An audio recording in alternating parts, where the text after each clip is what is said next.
Selamat bertemu kembali teman-teman di dalam channel Sinte Daru atau Suami Istri Ngobrol Teater dari Rumah bersama saya Eko Ompong dan istri saya Cucu. Ya, kali ini kita udah sampai di episode 33.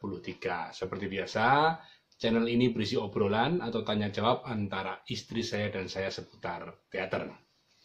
Apa ini? Nganu mas, pelatihan teater di sekolah. Oke, pelatihan teater di sekolah ya. Oke. Bisa nggak sih pelatihan teater di sekolah itu, khususnya ekstrakurikuler ya, itu disejajarkan dengan model pelatihan di akademi? Sebenarnya tidak bisa. Kalau menurut David Groot di dalam buku Play Directing in the Schools, dia menyebutkan itu nggak bisa, nggak mungkin. Kenapa? Pertama, situasi kondisi berbeda, fasilitas berbeda. Kalau di akademi, misalnya perguruan tinggi khusus seni, itu semuanya ada, semuanya tersedia. Panggungnya ada, lampunya ada, dan studio-studio latihan banyak. Terus di sekolah belum tentu itu tersedia. Kalaupun ada, kelengkapannya tidak seperti yang ada di akademi. Itu dari secara secara fasilitas ya. Terus kemudian situasi kondisi di sekolah juga berbeda dengan situasi kondisi di akademi. Itu. Terus kemudian yang kedua adalah ketika pelatih di sekolah ini dulu belajar di akademi, nah dia dulu adalah mahasiswa. Dosennya dia mengajar dia sebagai mahasiswa. Itu. Atau ketika pelatih ini bukan berasal dari akademi tapi dari sanggar, dia adalah orang sanggar, dilatih oleh seorang empu atau orang master yang ada di sanggar. Itu berbeda dengan ketika pelatih ini masuk ke sekolah. Mereka akan memberikan sesuatu, memberikan pelajaran, memberikan pelatihan kepada siswa yang notabene umurnya berbeda dengan ketika mereka belajar di akademi atau belajar di sanggar. Logikanya, psikologi itu menjadi berbeda. Dulu waktu dosen mengajar mereka sebagai mahasiswa, mungkin mahasiswa dianggap sudah dewasa. Nah, ketika mereka kemudian melatih di sekolah, mereka tidak bisa menerapkan ajaran-ajaran yang diberikan dari dosen mereka secara plek kepada siswa. Tentu harus ada penyesuaian. Kira-kira begitu. Penyesuaiannya apa? Macam-macam. Misalnya dulu, pelatih ini waktu di sanggar atau di akademi, banyak dilatih menggunakan lakon-lakon yang dewasa, misalnya.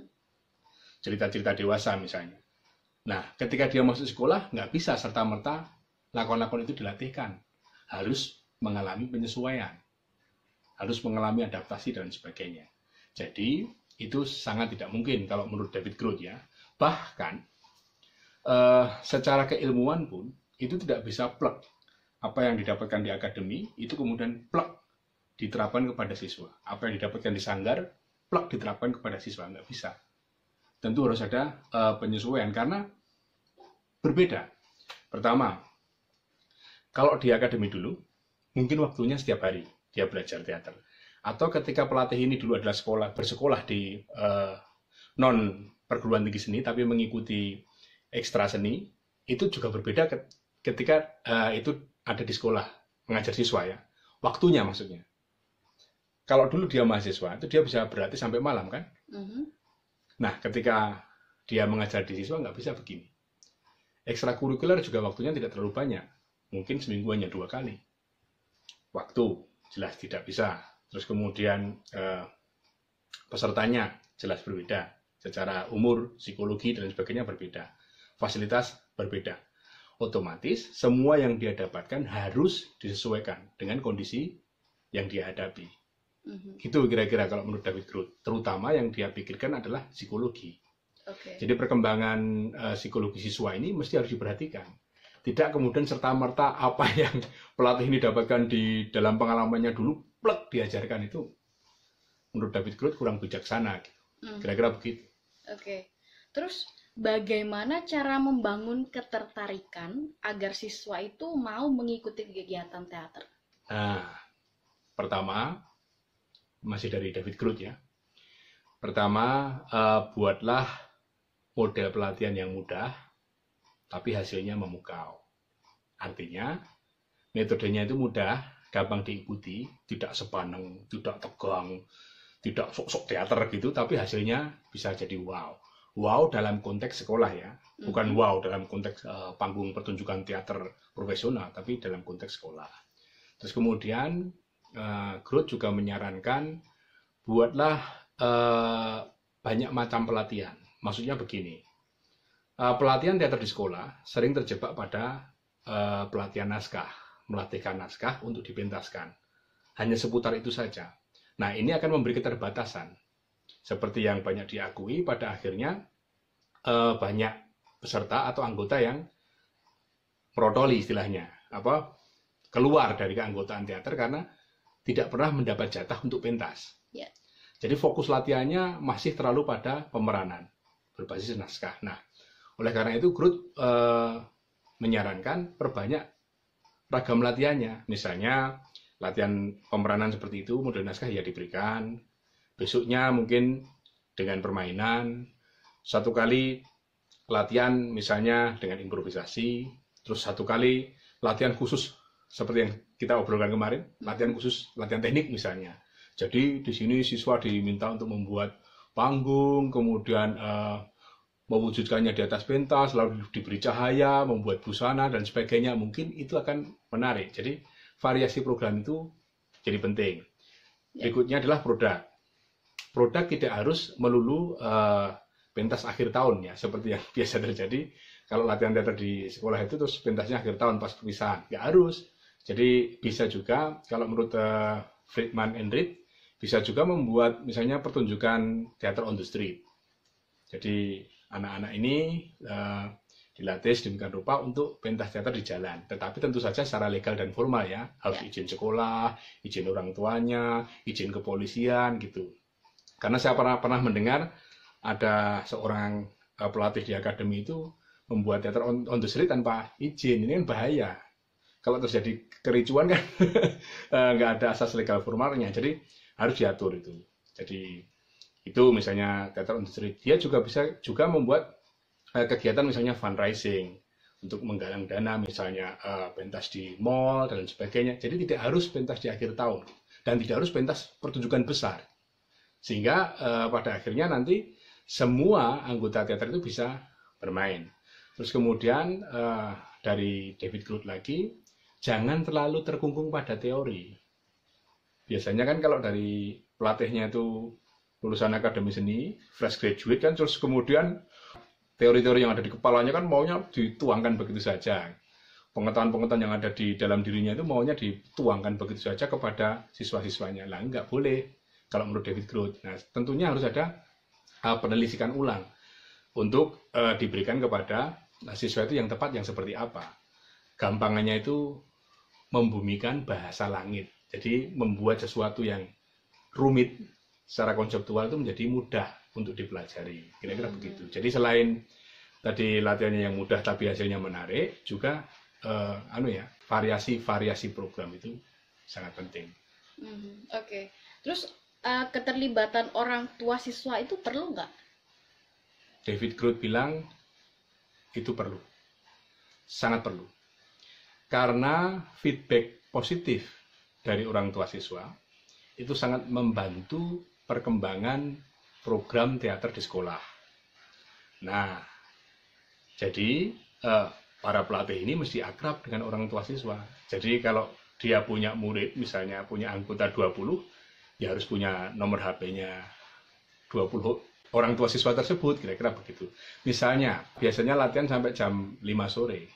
Lalu dibutuhkan latihan sampai jam 7 malam. Nah, itu kalau bisa jangan siswanya yang izin ke orang tuanya. Pelatihnya juga memohonkan izin melalui telepon, texting, atau WhatsApp misalnya begitu. Ini dari David Groot ya. Karena feedback positif dari orang tua siswa ini juga akan mempengaruhi feedback positif sekolah kepada si pelatih itu. Jadi akhirnya kegiatan teater di sekolah itu mendapat dukungan gitu. Terus kemudian kalau siswa-siswa ini pentas, tentunya kan orang tuanya datang nonton. Nah, kalau feedbacknya positif, itu kan akan menguatkan eksistensi teater sekolah tersebut. Jadi keterlibatan orang tua ini penting. Bahkan mungkin bisa jadi orang tua ini dimintai masukan.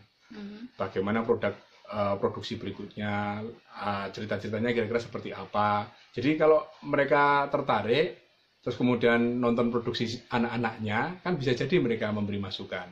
Nah, semakin mereka dilibatkannya akan semakin menguatkan eksistensi teater di sekolah itu.